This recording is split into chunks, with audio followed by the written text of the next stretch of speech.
mean, anytime you're with a coordinator for the first year, it's the first year of a coordinator, and that doesn't mean that we can't be great right now. We should be great right now, but there are hurdles obviously that you're going to have to face and get over and improve on, and I think that's where the urgency to improve on some of those things from us needs to be there, and I intend to lead that.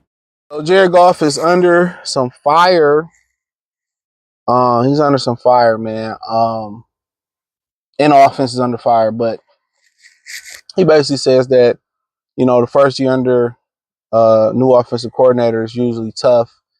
You basically gonna get your feet wet for real, get used to it until year two. And people say, well, that's 18 weeks of we gonna have to wait. And then also we talk about the performance of the offensive line as well too.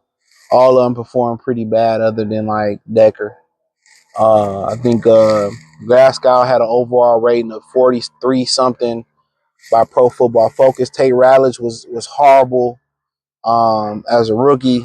I'll get to that, but with Goff, I mean, and also I put on the screen, Goff was his old 19-1 through with offensive coordinators not named Sean McVay and Ben Johnson. Now, one thing that Sean McVay did, he allowed Jared Goff. He allowed Jared Goff to. He was telling Jared Goff where to throw the ball at, and he pretty much babied Jared Goff, but he had to because he was the youngest coach, I think, maybe in NFL history at the time, and he didn't have much room for error. So I think Ben Johnson and Dan Campbell kind of taught Goff and took him to the next level.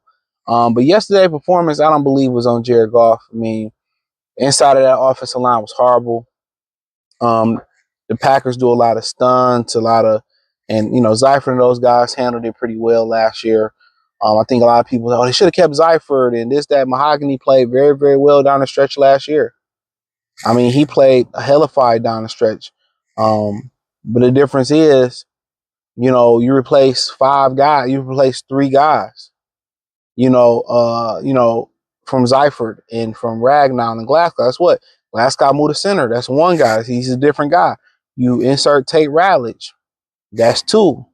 Then, Mahogany replacing Zeford. That's three new guys on the inside of that offensive line. So it's communications, things that they can clean up. But that's the heart and soul of this team was the offensive and defensive line. The first year, what did they draft?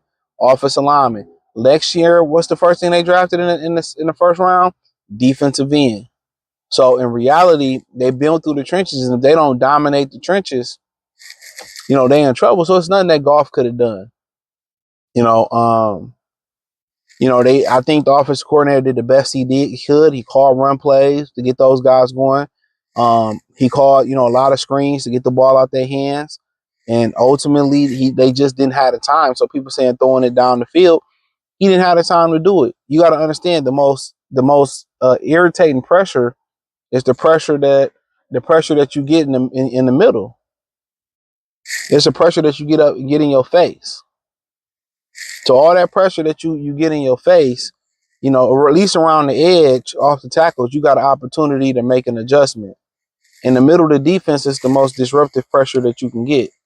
So, but but he's yet to win the game without those guys. Or somebody else calling the play, whether it's Anthony Lynn, whoever's calling the play for him in St. Louis with Jeff Fisher, whether it was Dan Campbell. You know what I'm saying? He's yet to have a win without Sean McVay and Ben Johnson. And ultimately he could be waiting a little bit longer. I mean, Chicago next week. We'll see what they look like Monday night. The game hasn't been played with. Kansas City after that. They didn't look good week one either, but they were competitive and the Chargers playing close. So, them 3 games in a row. I mean, they played Baltimore, excuse me. So, Chicago, Baltimore, that's an L. I think teams that start 0-2 have a very slim to none chance at making the playoffs. I think you go to Baltimore, you go to Cleveland. Myles Garrett went crazy on Joe Burrow. You can't protect them. Then you talking about Kansas City in there, Philadelphia in there, Washington in there. The season could be over pretty quickly. And I know they saying, well, don't panic, and your guys shouldn't panic, whatever. I don't expect anything from them. Rob Parker said that window was closed. He looking about right. And it's through week one. People say, oh, y'all just panicking and all that. That looked bad. Oh, they should have played their players in preseason. Okay.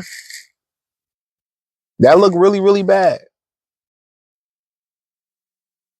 And knowing Jared Goff is 0-19-1 without Ben Johnson and Sean McVay, so but the offensive line, it was horrible. I don't put none of that on Goff.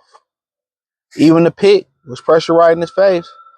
So, and then the offensive line just in general, Mahogany and those guys. I mean, we sucked that center before. Ragnar got here with Glasgow, Travis Swanson, Dominic Raiola was ass forever, and his he had that one good year center and then never did it again, and it was terrible. But I don't know, man. I don't know. So for the most part, they got a lot of good players, but it's all predicated on whether you can block it up front. And he had been transitioning. Honestly, he had been transitioning for offensive linemen. And now the question is, you kind of got a glimmer of hope because if Miles Frazier's come back, do you put him at center and just say, hey, man, I hope he can make it happen? But he injured, so you don't fucking know. He didn't get a chance to battle it. He's played every position.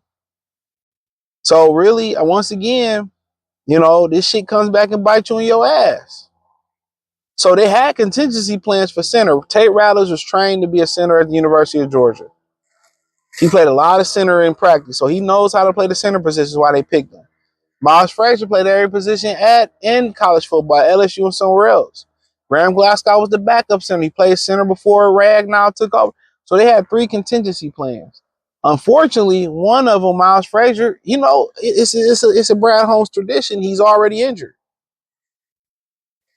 He's already injured. People say, oh, he should have, hey, be patient, be patient. Be patient. It takes some time. It takes some time. But it could be one of those years where, it's a down year. So be it. So be it. The Lions had 1,000 down years before. They get to the top of the draft, maybe they can get a pass rusher. And people say, y'all just panicking too much. Like, if you know football, they look ill prepared. And also, hey, you get some of that to the offensive line coach. That motherfucker been here too. So they look bad. But I didn't expect much from them this season. I didn't. It just felt like when they lost to San Francisco, that was it. And then it's just injuries. So, but we'll see what happens. But they start off 0-2. I mean, that's why I never buy tickets. It's just too expensive for that product.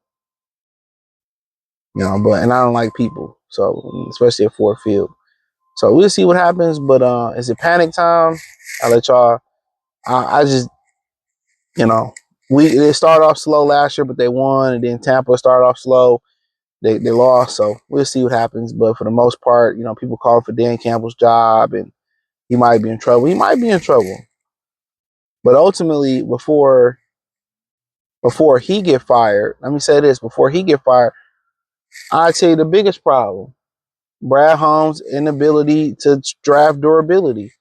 And the reason they in this predicament right now, honestly, is because they cheat. But that's another video for another day.